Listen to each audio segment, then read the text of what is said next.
odayaasha dhaqanka ee ku dhaqan magaalada Berbera ayaa si adag uga hadlay markabka Mag London kaasi oo muddo 3 cisho ku xeeran hamada dekedda magaalada Berbera kaasi oo siday saliidda cuntada qeydhin saliidan ayuu markabkaasi u waday shirkadda Idle Oil Company ee xarunteedu ay tahay magaalada Berbera shirkaddan oo maalgelin ballaaran ka samaysay Somaliland taasi oo ay ku kaceen milyan dollar ayaa sifaysan saliidda qeydhin haddaba odayaasha dhaqanka ayaa fariin u diray madaxweynaha Somaliland Mudane Cabdiraxmaan Maxamed Cabdilaahi Cirro kuwaasi oo ka codsaday in markabkan xayraadda laga qaado waxaana sheegeen in arrintan ay tahay curyaamin ganacsi Raxmaan Raxiim halkan waxa isugu keenay shirkan jaraa'id qayladaan ka timi shirkadda Idle Oil markabaa ku xidhan badan yaala muddo 5 habeen ah iyo 5 maalmood oo loo diiday inuu ku shubi lahaa saliidda halka loogu tala galay warshada markaa waxaanu baaq dheer u direynaa madaxweynaha jamhuuriyadda Somaliland ninbaa wuxuu yiri toosh buqaato wuxuu yiri maxaa deedaysaa bale wuxuu aan deedayaa cadidii kana idinka yimaana annagana aan la soo gaarin jamala madaxweynuhu maba oga baan leeyahay de waxa jira dad isku diraya xukuumadda iyo madaxweynaha waxaan leeyahay shirkadaasi wax kasto ay xaq u leedahay ha hesho waxa weeyaan boqolkiiba 70 waa ninka bixiyo weey taadii kii cashuur bixiyo ahaa maxay ahaydey leeyahay markabkaagu badu oolaya wallahi arkaanu garan maayo reer saaxil hadaan nahayna daanaga si gaar meel gaar u naga yaala shirkadaas ay naga taala waxaan leeyahay markabka hala fasaxo halkan waxa isugu yimi cuqaashi iyo salaadiintii iyo ogaasyadii gobolka saaxil waxay ka hadlayaan markabka halka taagan 5 cisho ee la soo xiri waayay ayaa laga hadlayaa shirkaddan waa shirkad cashuur bixiya waa shirkad wadanka u dana alaabtu markay qeydhin tahay halka lagu soo xidho cashuur lagama qaadi jirin waxa weeye halka markay bislaato halka muxuu ahaa warshada lagu shubo markaas la cashuuri jiray sidaa daraadeed waxaan leeyahay war markabka la soo xidho madaxweynaha waxaan u sheegaynaa waxa weeye arrinka ayaanu madaxweynaha gaarsiinaynaa oo xukuumaddaanu gaarsiinaynaa oo waxaan leenahay markabka la soo xidho laga shubo saliidda halkii loogu tala galayna ha gaadho markaas cashuurta iyo wixii laga wada hadlaa xaq ma aha in 5 cisho halka ku xidhnaado oo badda yaalo halkan dadka maanta isugu yimid waa salaadiin cuqaal odayaal waxgarad dhammaan waxa shirkadaygan maanta daaran yahay shirkadda la yiraahdo ee saliidda Idle Oil National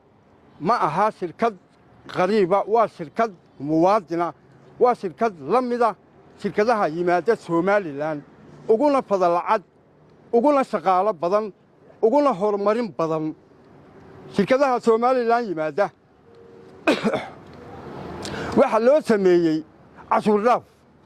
sida awgeed shirkadana iyada oo aad u facweyn waxa ay u baahan tahay madaxweyne ayaan ku leeyahay in loo sameeyo waxa shirkadaha Somaliland loo sameeyay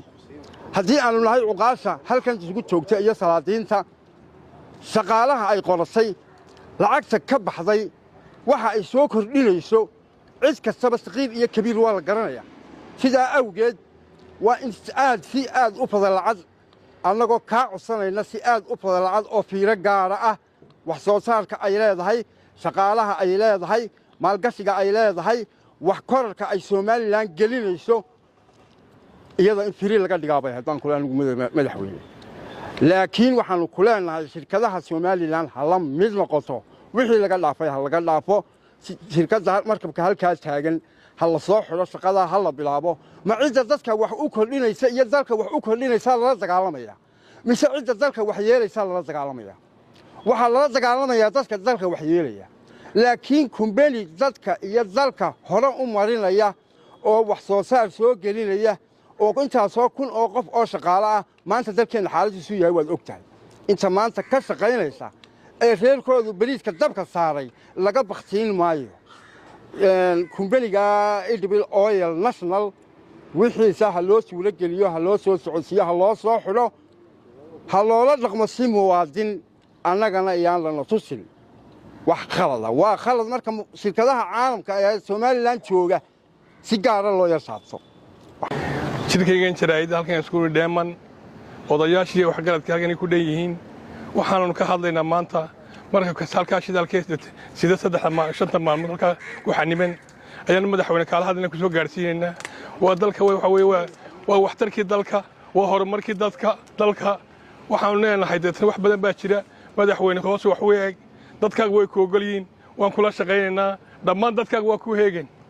waxa weeye wixii wax soo saar manfaacino leh ee dadka waxa weeye deyn iyagana u fududeyno kulay cuqaashu waxay dirtaa inta badan baaq nabadeed laakiin maanta waxaanu diraynaa baaq cabasho annagu haddaanu reer berberanahay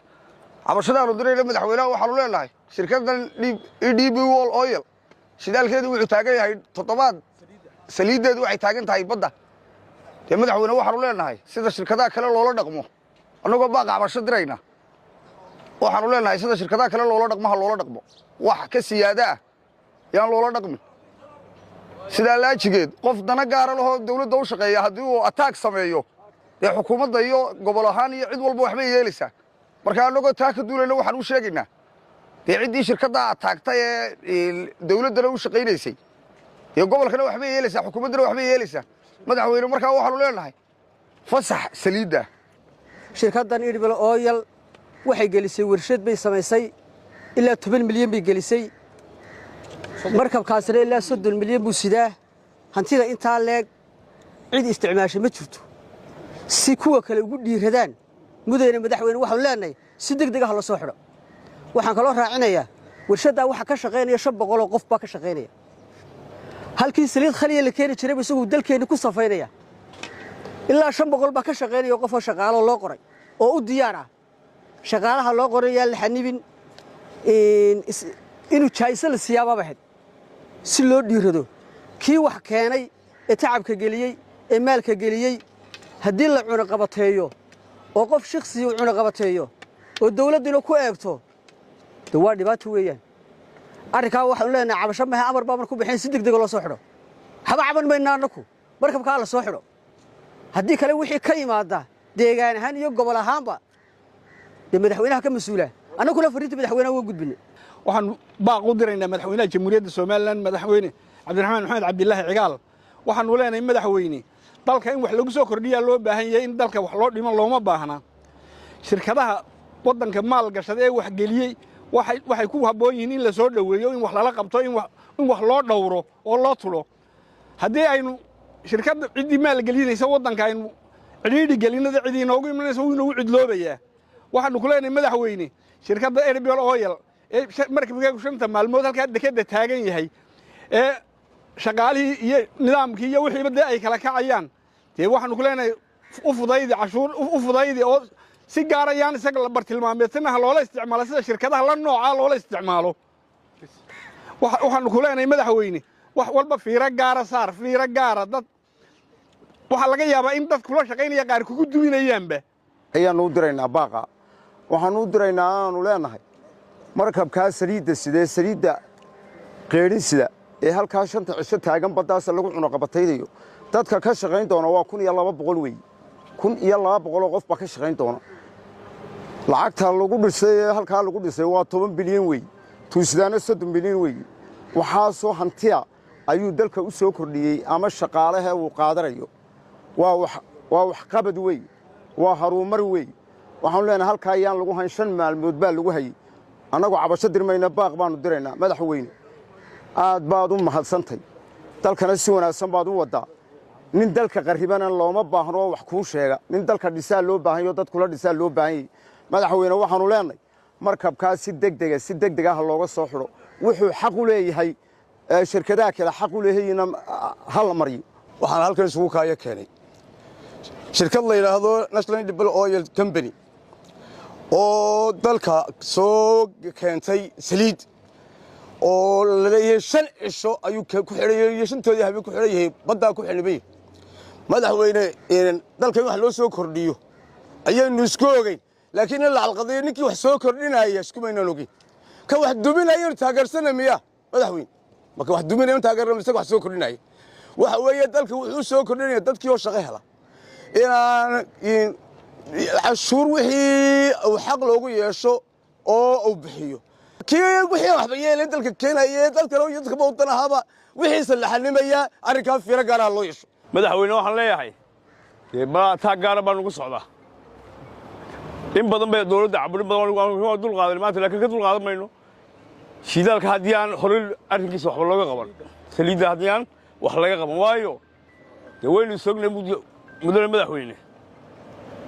farafarayn baa lagu wada annagaa dul qaadanayna farafarayn baanu arkaynaa tijaarinteedii lagu wado arrinkaasoo arrinna qabta maaha madaxweyne haddaad ogtihi haddii aad ogeyn ba waxaanu leenahay hawsheennana waynu sognoo kolley qod mula jiraa u taagan hana fadhin yaan lana baarin madaxweyne yaan lana baarin oo arrinkaa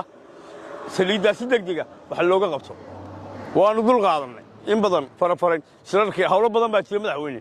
yaan lana kicinin haddaanu subeer awalnahay waxaanu ka hadlaynaa si ay raggii horeba ka hadleen safaynta saliidda